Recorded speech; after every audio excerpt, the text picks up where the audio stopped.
Olá, eu sou a aluna Maria de Fátima, do curso de Artes Visuais, e hoje nós vamos falar sobre a arte gótica. O ressurgimento urbano.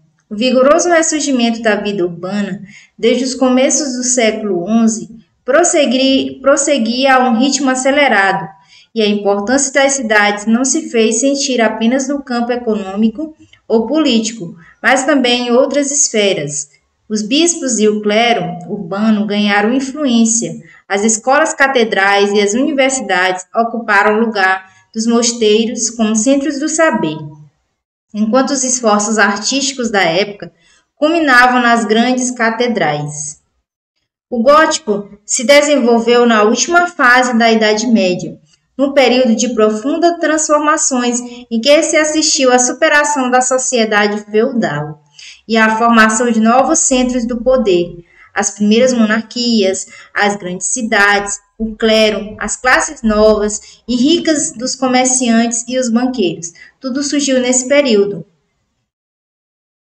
A arte gótica é um fenômeno que expressa várias manifestações de sua historiografia.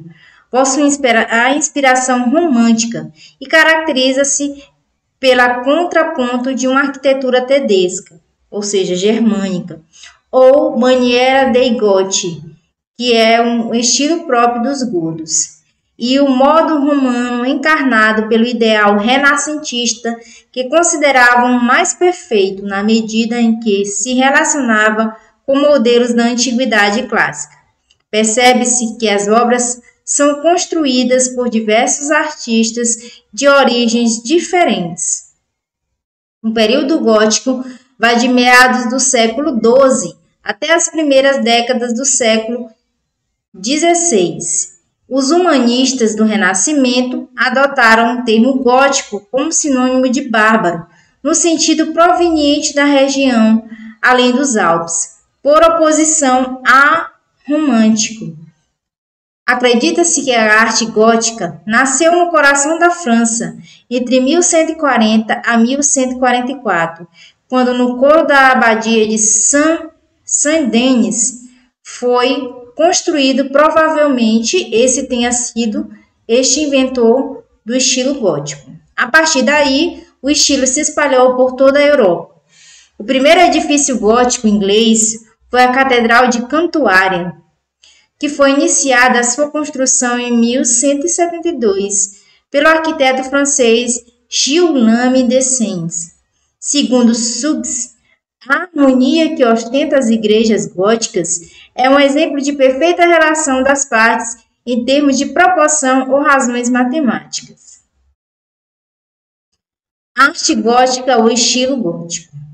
Estilo artístico que dominou a arte europeia entre os séculos XII e XV irradiou no norte da França, embora se tenha desenvolvido em várias vertentes artísticas, como a pintura, a escultura, vitral, ourivesaria, entre outras. Permaneceu essencialmente ligado à arquitetura, recebendo por vezes o nome de ogival, em referências aos arcos cruzados de abóbadas. Nota, o estilo gótico foi precedido na Europa pelo estilo romântico. Este definia-se pela horizontalidade e pela obscuridade dos interiores, fazendo a utilização sistemática do arco de volta perfeita e da abóbada de berço. A catedral, expoente do gótico. A arte gótica teve na catedral a sua melhor expressão. O que imediatamente distingue as catedrais góticas é sua elevação e verticalidade. Por exemplo, a Catedral de Amiens, que media 145 metros. O exterior é importante. O exterior é imponente e profusamente decorado. O interior é amplo, elevado e luminoso, de formas arquitetônicas graciosas e leve, quase sem peso, e se a compararmos com a solidez maciça dos interiores românticos. Então, a gente pode observar que a catedral foi um dos expoentes da arquitetura gótica. As grandes janelas adornadas de magníficos vitrais dão ao interior uma luminosidade coada que simultaneamente deslumbra e convida à meditação. Nós podemos observar na imagem. Deus é a luz e essa vivência espiritual é deliberadamente realçada pelo estilo gótico. Então, nós podemos observar as imagens, o quanto as janelas elas proporcionam uma luminosidade e levam aos fiéis à meditação. A arquitetura, a abóbada de ogivas. A abóbada de ogivas é considerada uma estrutura muito mais dinâmica que as abóbadas do berço e de aresta, visto que, através de névoras, é possível canalizar as tensões para alguns pontos concretos. Na imagem, a gente pode observar como era a estrutura da abóbada de ogivas. Os elementos construtivos da arte gótica. Um exemplo é o arco quebrado, que vem substituir o arco de volta perfeita semicircular utilizado na arte romântica. O arco quebrado, ogival, ele pode ser estirado em altura independentemente da largura de sua base, o que confere aos portais e arcaturas inferiores um aspecto de verticalidade e elevação. Então, na imagem a gente pode observar como é o arco quebrado, né? Que é das características da arte gótica.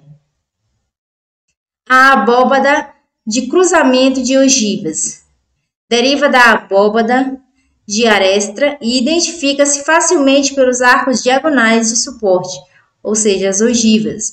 Ao contrário das abóbadas de berço do estilo romântico, que descarregavam seu peso de forma contínua sobre as paredes. As abóbadas góticas são articuladas, isto é, compostas de seções independentes, chamadas de tramos. Os arcos de cada tramo desempenham o papel de uma armação, suportando o peso da abóbada e descarregando-o nos pilares. Esta é uma concentração do peso em pontos específicos que permite fragilizar as paredes, introduzindo-lhes grandes aberturas preenchidas por vitrais. Nós podemos observar na imagem como é a abóbada de cruzamento de ogivas, elemento construtivo da arte gótica. Aí nós podemos observar que em algumas arquiteturas ela é bastante presente. Arcobotantes. Eles vão reforçar o exterior, os pontos de pressão. O arcobotante compõe-se de duas partes, uma massa sólida, espécie de contraforte estribo, um ou mais arcos que, partindo o estribo, vem apoiar as paredes da nave central. Para reforçar o estribo, este é muitas vezes encimado por pináculo. Então, a gente pode observar como é os arcobotantes pela imagem, né? Que eles estão bastante presentes na arquitetura gótica. Um marco na arquitetura francesa foi a Abadia de Saint-Denis, que foi a inspiração de todos os construtores das catedrais góticas. As alterações realizadas na planta de sua cabeceira consistiram em dispor uma imagem simbólica de Cristo. Os vitrais assim representavam o seu poder e poder de salvação, sendo ele o caminho e a verdadeira luz. Então, a arquitetura desta abadia, ela representava o poder de Jesus Cristo. As principais pinturas, a gente pode observar que a arte gótica, ela eleva muita questão religiosa. Então, nas pinturas nós podemos observar como a Pieta de Villeneuve, né, do ano de 1445, e o díptico de Wilton, que foi desenhado por um pintor anônimo no ano de 1400, mas sempre relevando a questão religiosa. O casal de Jan van Eyck, de 1434, e também a expulsão de Joaquim do templo, que foi uma obra de Giotto em 1306. Então, embora a pintura ela não possua um papel fundamental na arte gótica, ela sobreviveu à preponderância dos espaços vazios das catedrais góticas. Assim, a pintura profana tornou-se adorno nas casas senhorais e nos espaços públicos. Também o uso da tapeçaria foi um elemento muito utilizado na arte gótica. Ela tomou grande importância no período gótico, pois eram inerentes ao gosto requintado da sociedade aristocrática da época.